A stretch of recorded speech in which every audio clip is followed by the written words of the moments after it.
Hello guys, welcome back to my channel. For this video, I will be explaining how to factorize quadratic expression. Some would say factoring trinomials where the highest power of x is 2. So we know once x is the power of x is 2, it's a quadratic. Alright guys, so the first step for me will be to list the factors of AC. And AC here is finding the product of the value of A and the value of C. After you identify these two factors, when you add them, it should give you the value of B. So guys, we are going to be given three terms in the form ax plus b, ax squared plus bx plus c, or sometimes they'll jumble them, but you're going to have to put it in the general form. After which we need to convert or rewrite this quadratic into a binomial expression.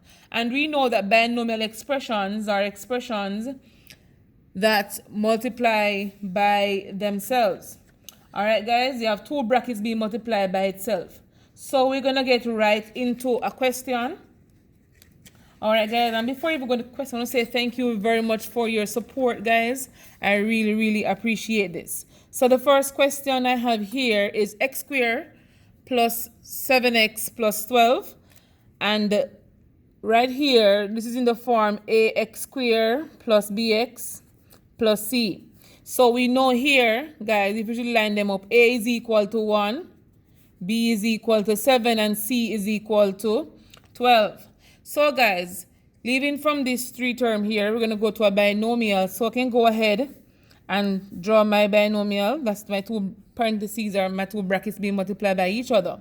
Let's go ahead and find AC. So AC is A times C, 1 times 12, which is going to give me 12. I need two factors of 12 that when I add them, I get 7, but when I multiply them, I get 12. So we have 1, 12, 2, 1, 12, 2, 6, 3, 4. And it's a positive number, guys, so we need either two negative numbers or two positive numbers. In this case, it's a positive 7. So positive 3, positive 4, when I add them, I will get 7. The next thing we do, guys, is to identify what variable we are using. And we know for a binomial, we're going to have the variables at the front or at the back, depending on who you want to write this. So the variables for me will be at the front. Then we identify these two numbers are negative numbers or positive numbers. So they're both positive numbers. So going to be a positive 3 in this bracket and a positive 4 in this bracket. And this, guys, is our final answer. So guys, this is a very simple way of working the question. You don't have to go and to do grouping and all of that.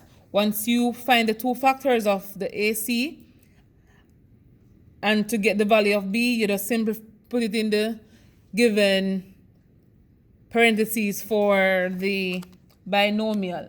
Let's try another question, guys. So for this one, we have x squared plus 13x minus 30.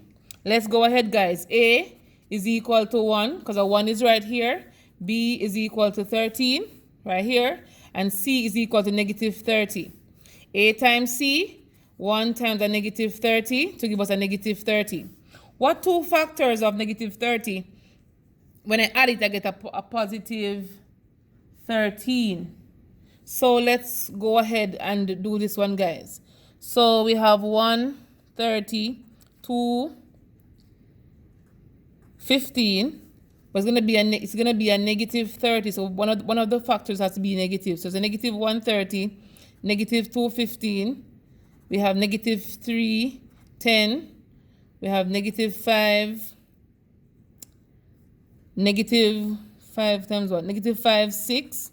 So we can stop here, guys. So already I see that negative 2, 115 will give me the desired value for B because it gives me a positive 13 right here.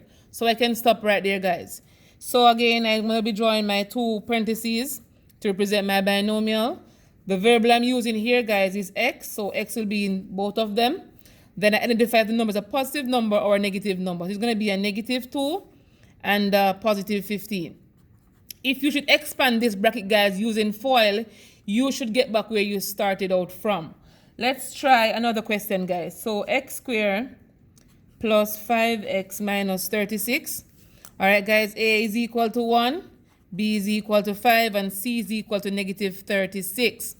All right, guys, A times C is going to be 1 times negative 36, be a negative 36. 2 factor is going to be a positive 9 and a negative 4. Having these two, I'm going to be drawing my parentheses. You want to say brackets, anyone. What variable am I using? X. Write them down. What numbers what 2 factors am I going to be using? It's a positive 9 and a negative 4.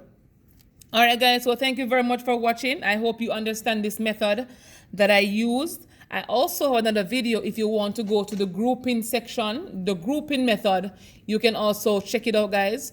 I want to say, give me a thumbs up if you like this video. Comment in the comment section below. Let me know what you think of this video, and I'm happy to serve you on the next one.